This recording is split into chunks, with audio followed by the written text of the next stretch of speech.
안녕하세요. 문화유산 해설사 남영순입니다. 오늘은 남동구 운현동 343-1 이곳에 나와 있습니다. 조선시대 이곳은 인천 도호부 조동면에 해당하는 곳이었습니다. 지금 마을 뒤편으로 북쪽으로는 소래산이 보이고 있고요. 그곳에서 내려오는 산줄기들이 이 마을을 감싸고 있는 곳입니다. 산에서 내려오는 맑은 물이 이 마을 앞을 흘러서 농사 짓기 적당하고 또 살기 좋은 곳이었습니다. 이곳은 음실로 불리던 마을이었고요. 그 음실이 구름실 마을이 되었고, 구름 운자를 써서 운실이 되었고요. 운실의 운과 연락리의 연이 합쳐져서 운현리, 지금의 운현동이 된 곳입니다. 이곳 운현동에는 한산이씨 이여발의 묘가 있는데요. 이분은 조선 효종 임금 2년에 31세의 묵과에 급제해서 관직에 나아갔습니다. 당시에 국내외의 군무 기밀 이것을 맡아보던 비변사의 종육품 관직이었던 비변랑을 지냈고요. 또 군의 핵심이었던 도총사를 거쳐서 33세에는 평안도 숙천, 지금의 평안남도 평원의 부사가 되었을 때는 백성들을 덕으로 다스려서 백성들에 의해서 거사비가 세워지기도 했습니다. 그가 함경북도 회령의 부사로 부임하였을 때의 일인데요. 이 회령 지역은 중국하고 맞닿은 국경 지역이기 때문에 국가의 방어를 위해서 아주 중요한 위치에 있는 곳이었습니다. 또 군대가 있는 그 진지 중에서 아주 크고 중요한 진지인 거진이 있는 지역이기도 합니다.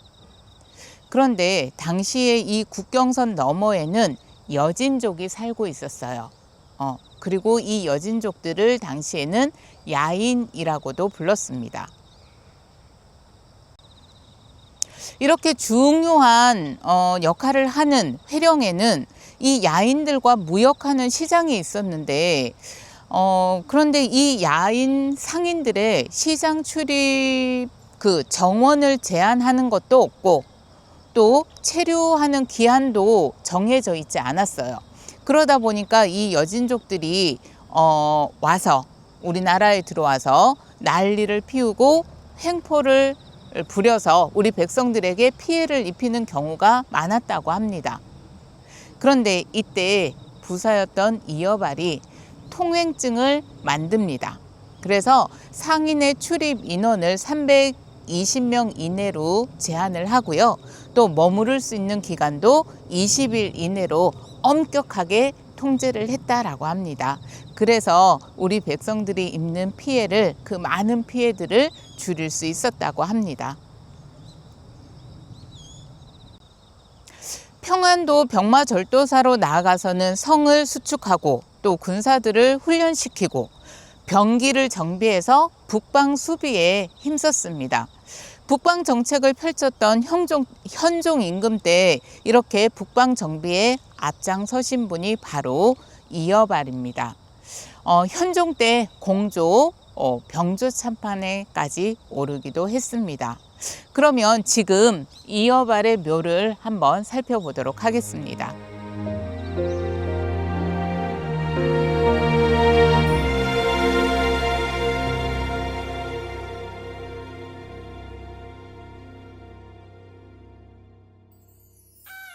이여발의 봉분이 있고요. 봉분 바로 앞에 이렇게 묘비가 서 있는데요.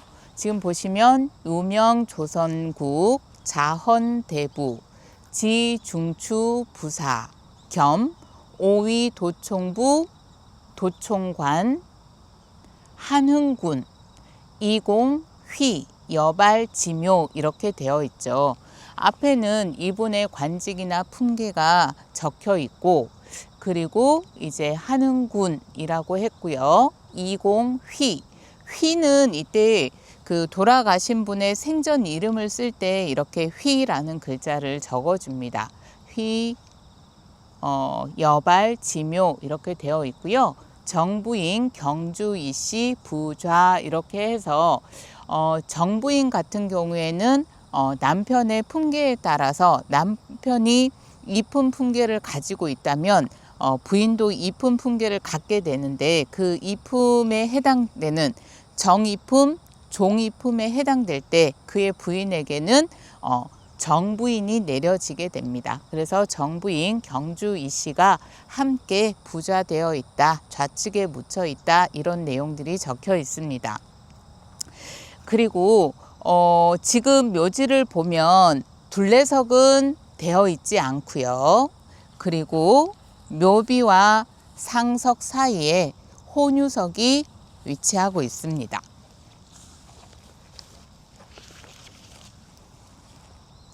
혼유석이 놓여져 있고 상석이 있고요. 그 상석 앞에는 이렇게 향로석이 놓여져 있는 것을 볼 수가 있습니다.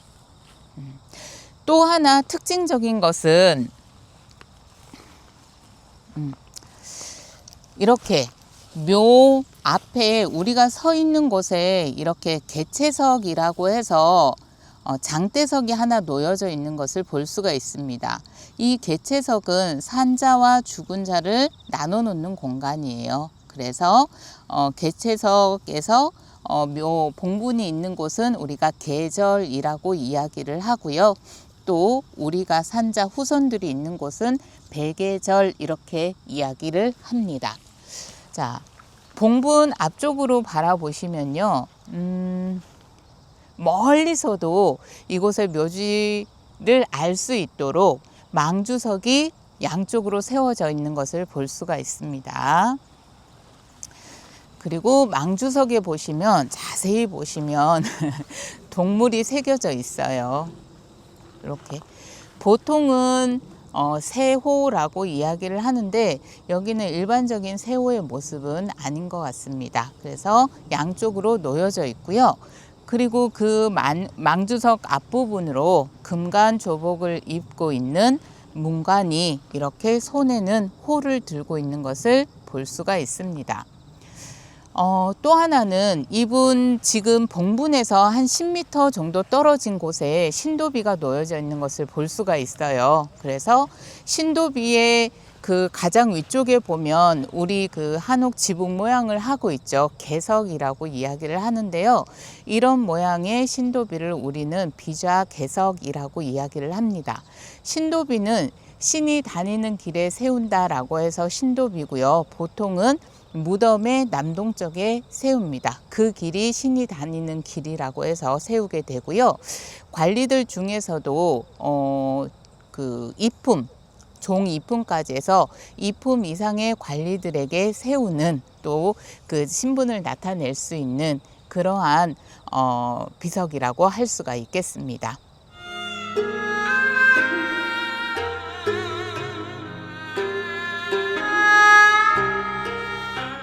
이어발의 묘에서 한 10m 정도 걸어 내려오면 이렇게 커다란 신도비를 볼 수가 있습니다. 제 키가 작지 않은 키인데도 굉장히 높이 있는 걸 볼 수가 있습니다.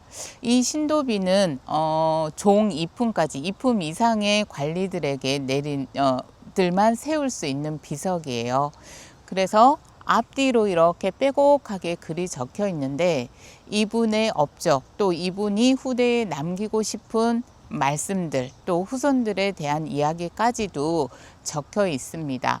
지금 이곳에 좀 특징적인 거라고 한다면 이 비석의 글을 여기에 보시면 홍문관 제학 박세당이 썼다라고 되어 있습니다.